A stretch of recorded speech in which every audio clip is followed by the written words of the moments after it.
والاعتناء والنظر التام. قال الله يبارك لحامد البار في المال والعيال.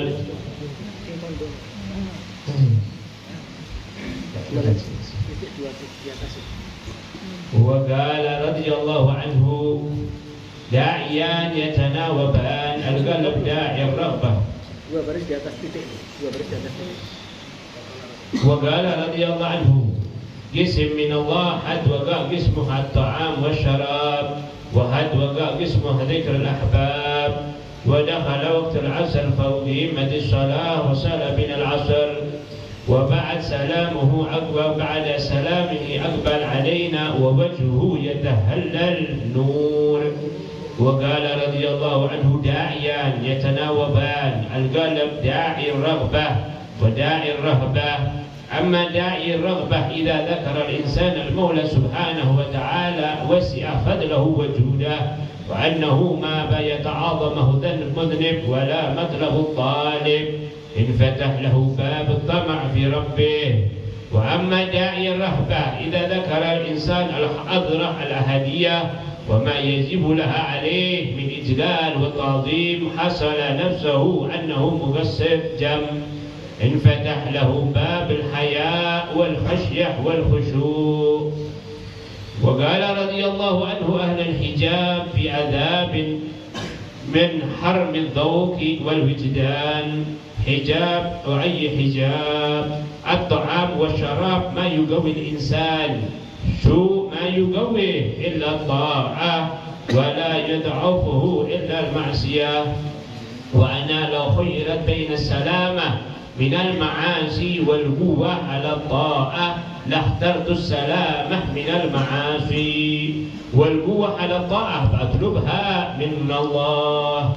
وقال رضي الله عنه ما يجد الإنسان عند سماعه التلاوة في صلاة التراويح من الذوق والوجدان مع غلط الحجاب، فكيف إلا لو كشف له الحجاب. وقد الآية تنادي بنفسها وكل حرف يقول له اقرأ وارقى.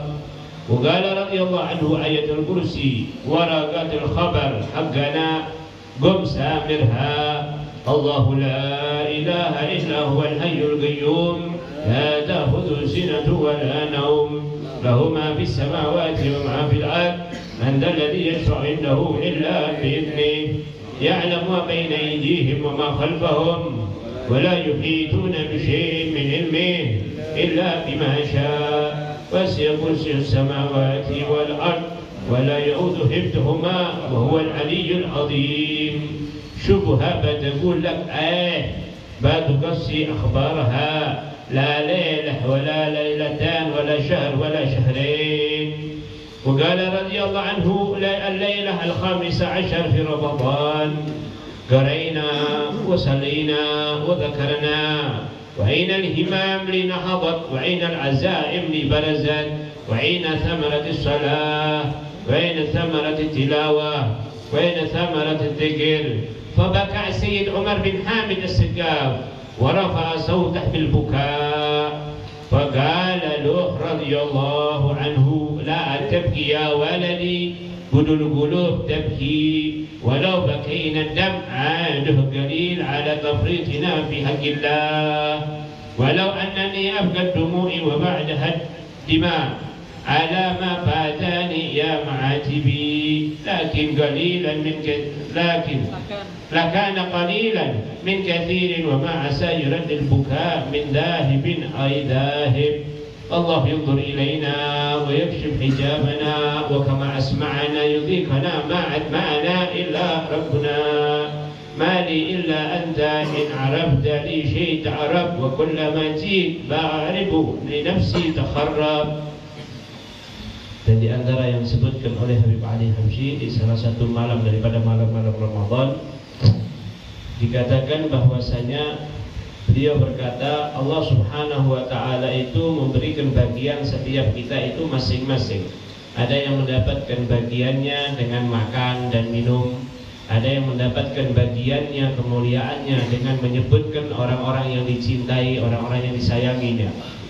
Lalu yang menulis berkata, dan setelah waktu masuk asar dikumandangkan iqamat dan kita sholat bersama Habib Ali Habsyi di sholat asar.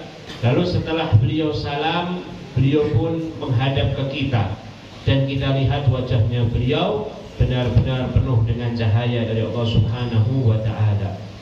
Lalu beliau Habib Ali Habsyi mengatakan bahwa panggilan itu ada dua hal. Setiap saat itu selalu memanggil dalam hati kita, atau kalau kita sebut bisikan daripada hati kita. Ada yang raghbah, ada yang rahbah.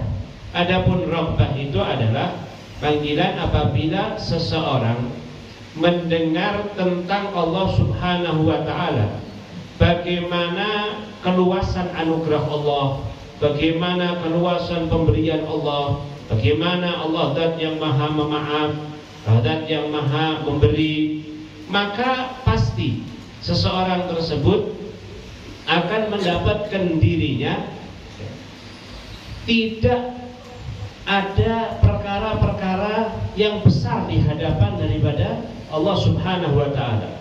Dia tidak akan menganggap ada dosa besar di sisi mata Allah. Adanya adalah setiap dosa model apapun pasti Allah ta'ala ampuni dosanya. Begitu juga dia tidak akan memandang perkara permintaan yang sangat besar, tidak ada. Yang ada adalah setiap apa yang dia minta, walaupun sebesar apapun menurut dirinya, tapi di hadapan Allah itu adalah kecil. Itulah daripada hasilnya dia akan selalu tamak di dalam mendekatkan diri kepada Allah Subhanahu wa ta'ala dan meminta kepada Allah Subhanahu wa ta'ala. Ini baik. Begitu juga yang kedua, ketika ada panggilan daripada rahbah dari Allah Subhanahu wa ta'ala, apabila seseorang melihat bahwa Allah Subhanahu wa ta'ala itu tadi harus dijalani segala perintahnya, harus mengagungkan Allah dengan sebenar-benarnya, dengan pandangan tersebut itulah maka seorang hamba tersebut akan mendapati dirinya selalu merasa kurang, selalu merasa malu, selalu ingin lebih khusyuk, karena dia merasa dirinya tidak ada apa-apa di hadapan Allah Subhanahu wa ta'ala. Maka kedua-duanya ini sangatlah harus kita jalani. Dan beliau mengatakan lagi, beliau berkata bahwasanya orang-orang yang ditutup oleh Allah Subhanahu wa ta'ala hatinya, maka dia di dalam azab. Azabnya berupa adalah tidak dapat merasakan kelezatan ibadah, tidak dapat merasakan daripada kelezatan, kenikmatan daripada mendekatkan diri kepada Allah Subhanahu wa ta'ala. Dan beliau berkata, ketahuilah, makan dan minum bukanlah menjadi perkara yang menguatkan diri seseorang. Ketahuilah, yang menguatkan diri seseorang itu adalah taat kepada Allah Subhanahu wa ta'ala. Dan yang menjadikan orang itu lemah adalah perbuatan maksiat. Dan beliau mengatakan lagi, dan aku kalau dikasih pilihan antara selamat daripada perbuatan maksiat dan kuat atau ibadah, semangat, rajin dalam perbuatan taat, maka aku akan lebih memilih untuk mendapatkan keselamatan dari perbuatan maksiat. Adapun kekuatan dalam ibadah, mendekatkan diri kepada Allah, nanti aku akan memintanya kepada Allah Subhanahu wa ta'ala. Lalu beliau pun berkata lagi, apa yang kita dapati ketika kita mendengar di dalam sholat raweh bacaan Al-Quran, itu ada rasa di dalam hati kita, ketenangan, kesejukan, kenikmatan, kelezatan. Padahal hati kita ini penuh dengan hijab dari Allah Subhanahu wa ta'ala, itu masih banyak maksiat, kita masih banyak, masih tebal hijabnya, tapi merasakan kelezatan bacaan Al-Quran. Bagaimana kita bisa bayangkan kalau Allah Ta'ala bukakan hati kita, tidak ada hijab di dalam hati kita, maka pasti kita akan mendapatkan kelezatan yang lebih, kenikmatan yang lebih ketika mendengar Al-Quranul Karim. Ketahuilah Al-Quran, setiap ayatnya itu tadi memanggil kita, mengajak kita, dan bahkan setiap satu hurufnya berkata, bacalah aku dan meningkatlah engkau mendekat diri kepada Allah Subhanahu wa ta'ala.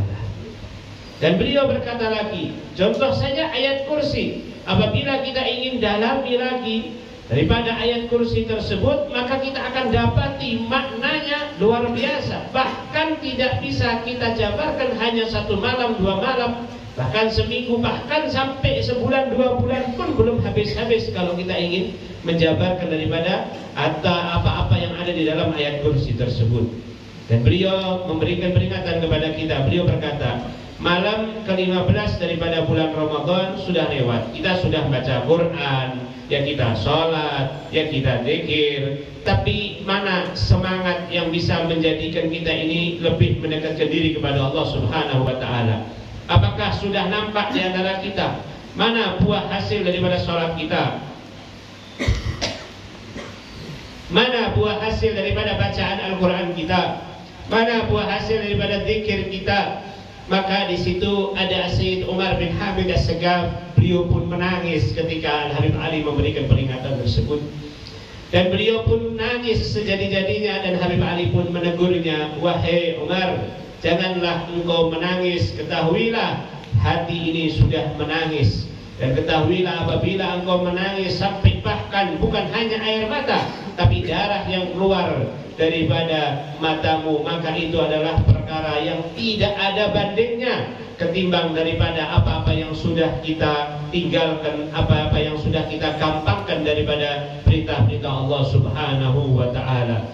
Bahkan beliau mengambil daripada ba'al syair, apabila kita ini menangis dari air mata sampai menjadi darah sekalipun, maka ketahuilah apa yang sudah lepas daripada kita tidaklah bisa menjadikan kebaikan untuk kita, dan nangis itu tidaklah akan menjadikan daripada bekas semua itu tadi. Dan semoga Allah Subhanahu wa ta'ala berikan kepada kita kemuliaan, dan apa yang sudah lewat tidak bisa kembali lagi. Semoga Allah Ta'ala memandang kepada kita semua, dan Allah Ta'ala membuka hijab daripada kita, dan semoga apa yang kita dengar Allah Ta'ala mudahkan kita untuk dapat merasakan kelezatan tersebut, dan tidak ada yang kita miliki kita kembali kecuali hanya kepada Allah Subhanahu wa ta'ala. Wallahu a'lam.